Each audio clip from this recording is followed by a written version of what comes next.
for the CNBC Investment Club, and we've got a benign bond market, and we've got a lot of stocks doing what we thought they would do, because we are in a position where if your company is incrementally better, the stock's going to go up, and if your company is incrementally worse, your stock's going to get clobbered. And that's the story of Stanley Black & Decker versus Procter and Gamble. Yeah, I think that's a perfect explanation. Maybe let's start with Stanley Black & Decker. You can see shares hitting what I believe is a 2-year high off of a very nice earnings beat, but we're talking 1% organic growth. Now, they haven't been seeing growth, so that does matter in the quarter. They raised their full year guide, raised the free cash flow guide, paying down a lot of debt, supporting a nice big dividend yield. But again, it's this notion that they are seeing sequential margin improvement from all the cost takeout, the inventory reduction. And that's what Fortune Brands Innovations did the same thing. The end markets weren't good. Yeah. But now people are saying the end markets will be taken care of by the Fed. So you've got people going to get a jump on the end markets, and that's what you're seeing right here with a company that, frankly, we picked because of this. We said over and over again, particularly right down here, hey, look, it's a rate play. There's nothing we can do. Exactly. And that's exactly what it is. And that's a thesis. I know the CEO, you had him on shortly after the last quarter, and you kind of gave this concept the stock could be spring-loaded once the Fed starts cutting rates. Well, we're going to have a Fed meeting tomorrow.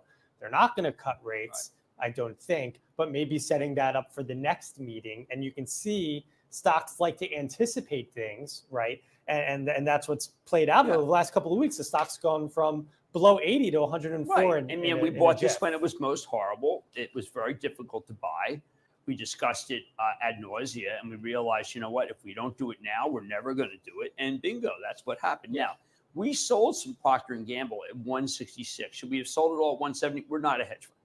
The fact that we sold some at 166 is actually a concession to what we thought would happen with the stock, which is that it would be like Kimberly. And sure enough, it is like Kimberly. Now, interestingly enough, we sold it at 166. I'm a buyer at 156. We buy it down 10 in the same way that we sold Disney and we buy Disney back. And same way we sold, Starbucks, we didn't. That was unfortunate, but we will. But Disney, we sold a lot high, and then it got down to where it's well below where Peltz took it, and we buy it back. This is be patient. The quarter should not, obviously, it shouldn't be down 10, but the company did what I thought was its level best to really kind of wrench out any expectations. John Moeller did what I would have done too, which is to say, look, we've got some problems in the future, and let's just take them down right now so we can beat them. Yeah, so earnings came in a little bit better than expected, but the focus here, organic sales growth, was a little bit light, 2% versus 3.4% expected. They were pressed on this right in the beginning of the conference call in the Q&A to answer for the sluggishness. They pointed out 85% of their business performing right in line with expectations. North America was actually up 4%, Europe 3%, Latin America up 8%. The issue, China, still very weak. The recovery still... and then no one's willing to shut down China except for Heineken. It's still slow. Middle East not improving. And then since they divested their business in Argentina, remember, it was a horrible business to operate because of the currency fluctuations. Well, that's no longer contributing to organic sales growth. So that was also a slight headwind.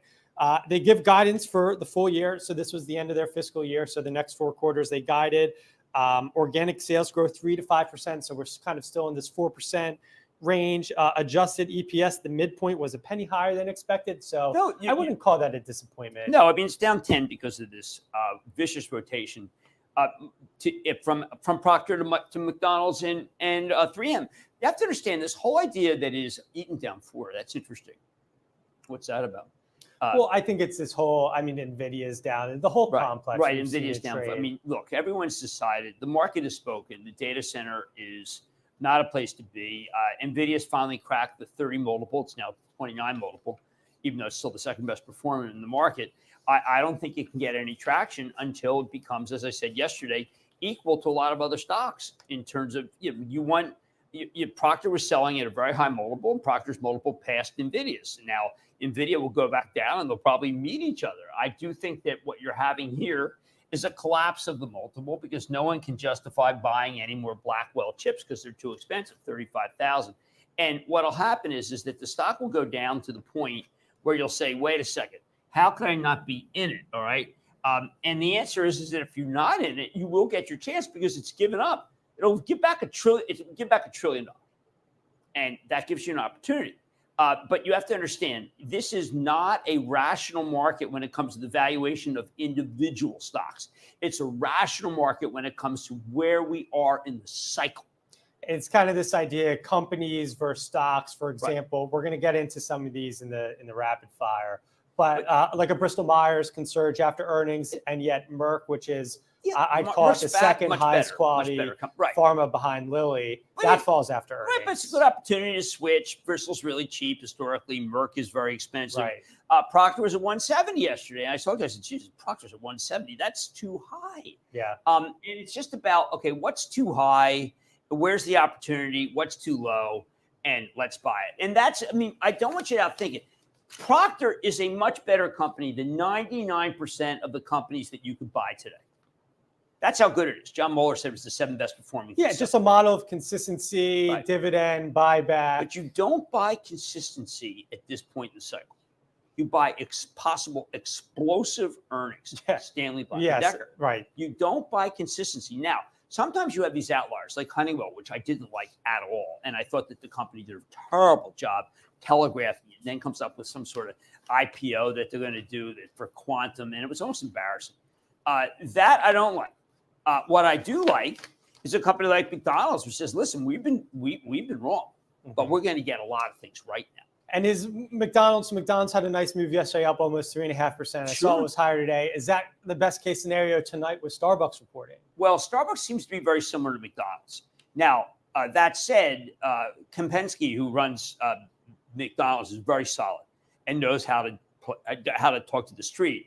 Now, Narsimony worked at Reckitt Benckiser, and you would think that he would know how to talk to the street for Starbucks. He sure didn't last time. He came in with a 3-point plan that was fatuous. I'll tell you, Jeff, this is the one that if he says, listen, I have a path, we have to take the hit, we did this wrong. If he comes in with humility, which he didn't come in with any humility last time, and he explains his path forward, and he admits that a lot of his problems have been with the idea that it's been viewed as a Jewish company. I mean, no, that sounds very 1934, and I'm sorry to have to say it like that. A Jewish company by protesters. And so therefore it was targeted, not unlike the great boycott that even Roosevelt had to say something and Hitler had to step back.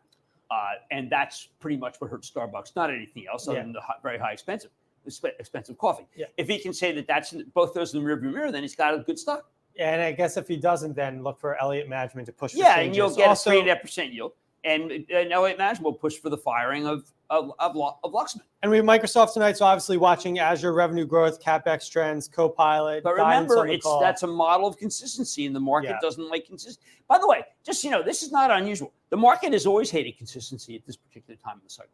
Always. Yeah, well, if we would zoom out to a longer-term trend, I think consistency also matters over the long run. But you have to buy consistency after it's been hit. And then AMD, MI 300 sales. Very bad setup for AMD.